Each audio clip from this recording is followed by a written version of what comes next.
مولای عالم حضرت امام جعفر صادق امین علیه السلام فرمودند ان الغنى والعزه یجولانی فاذا ظفرا بموضع التوکل اوطنا. توکل بر پروردگار عالم، این که آدم خداوند متعال را چاره‌ساز و کارساز و بله و امید خود بداند و چاره‌ساز خود بداند و مشکل گشای خود بداند. فرمود امام جعفر صادق علیه السلام غنا یعنی دارایی، یعنی این که انسان محتاج کسی نباشد. والعز، آبرو، عزت، قدرت، اینها میگردن در گردشن. اگر توکل را جای دیدن همونجا مستوطن میشوند. توکل را جایی که دیدن هم از اونجا دیگر تکان نمیخورند، در همون جایی که توکل هست میمانند.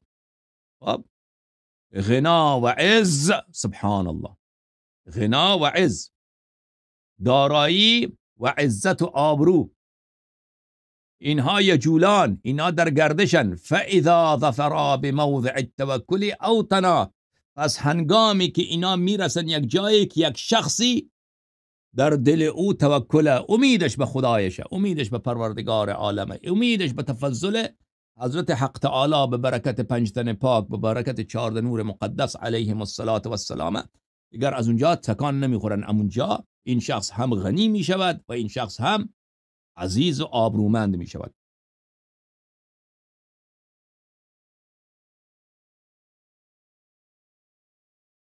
مولای عالم حضرت امام جعفر صادق علیه السلام فرمودن ایما عبد اقبل قبل ما يحب الله عز وجل.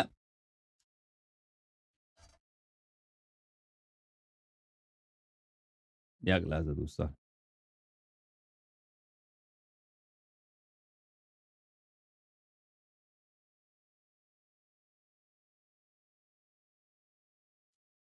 ایما عبد اقبل قبل ما يحب الله عز وجل اقبل الله قبل ما يحب.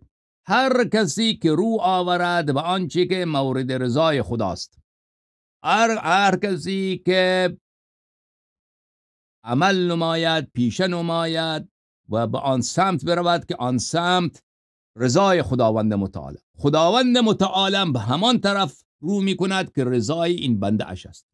یعنی تو طاعت از پروردگار عالم بکن، رضای پروردگار عالم را مورد نظرت قرار بده، خداوند متعال هم تو را راضی می کند، اون حوائج تو را عطا می کند، اهداف تو را به تو میده، از اونا بهتر میدهد، به خدا قسم از اونا بهتر میدهد.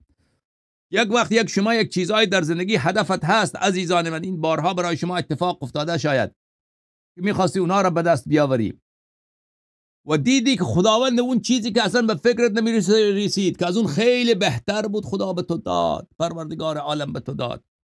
پس تو اگر برای رضای خدا بجنبی، خداوند متعال هم برای رضای تو بله و همون طرف رو میآورد که رضای توست.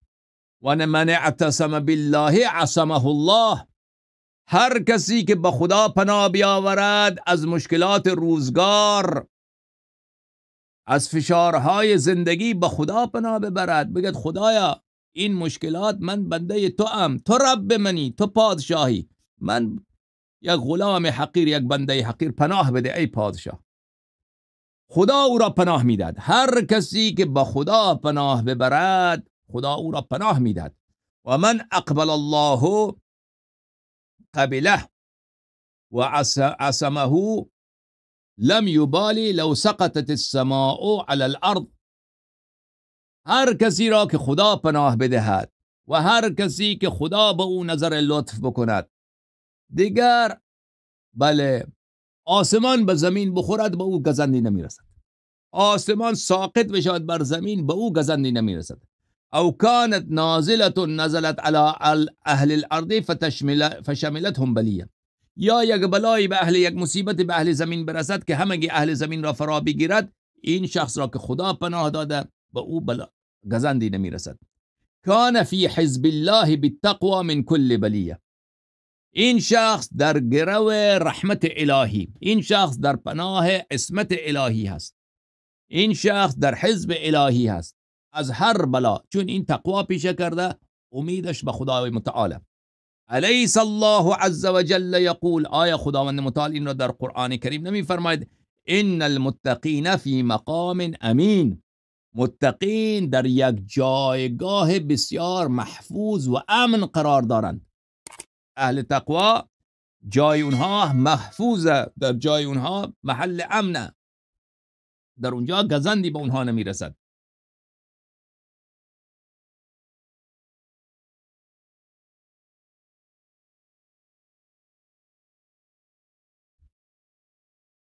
علی ابن سوید میگوید که من از مولای عالم حضرت ابوالحسن امام کاظم علیه السلام پرسیدم که خدا در قرآن مجید فرقان حمید فرموده و من یتوکل علی الله فهو حسبه، که هر کسی که بر خدا توکل ورزد خداوند متعال از برای او کافی است. یک لحظه دوستان.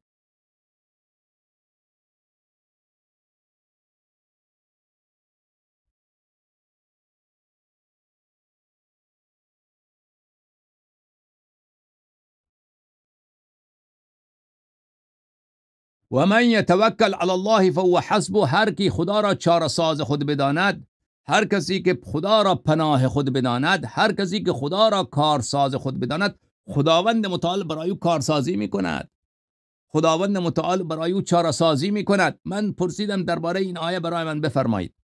سید عالم، آقای عالم، حضرت باب الحوائج موسی بن جعفر علیه السلام فرمود التوکل علی الله درجات، منها ان تتوکل علی الله فی امورک کلها.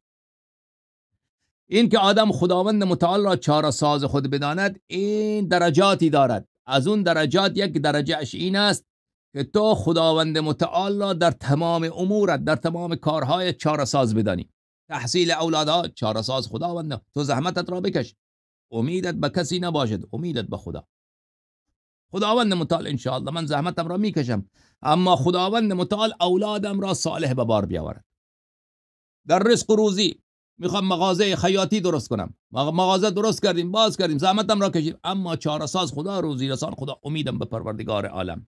مریض شدیم، پیش دکتر میریم، زحمتم را میکشم، از دکتر نسخه میگیرم، اما شافی کیست؟ پروردگار عالم. امید کیست؟ به پروردگار عالم. خب فما فعل بک کنت راضیا، وقتی که این چنین شد که تو پروردگار امورت را به پروردگار عالم رها کردی و امید دلت به پروردگار عالم بود، از تمام کارهای خدا باید راضی باشی.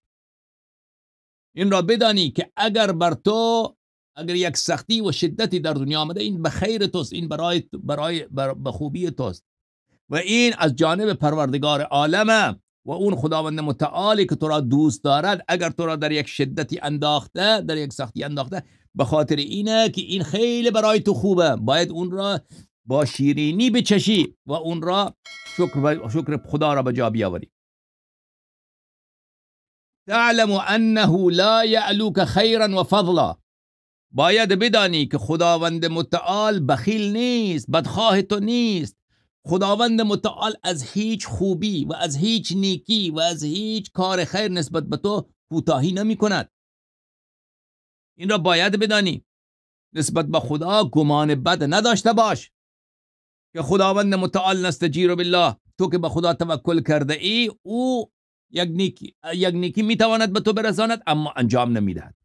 این ناممکنه، این شدنی نیست.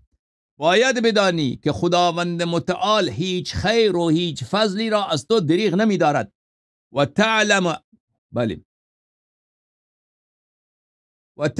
ان الحکم فی ذلک له، و بدانی که حکمت مال پروردگار عالم، تصمیم ها مال پروردگار عالم. ما بندگان بجز از تسلیم، بجز از این که تسلیم باشیم، سر فرود بیاریم پیش پروردگار عالم، اگر هیچ چاره ای نداریم و او شکر خدا را که او امین بهترینه، که او آنچه که بهتر هست در حق ما انجام میدهد و اگر او هر چیزی که ما میخواستیم بکند، زندگی ما از بین میرود و تباه میشود و اون چیزی که از مخیله ما بهتر و خوبتر همیشه به ما داده، فتوکل علی الله بتفویض ذلك الیه و ثق به فیها و فی غیرها.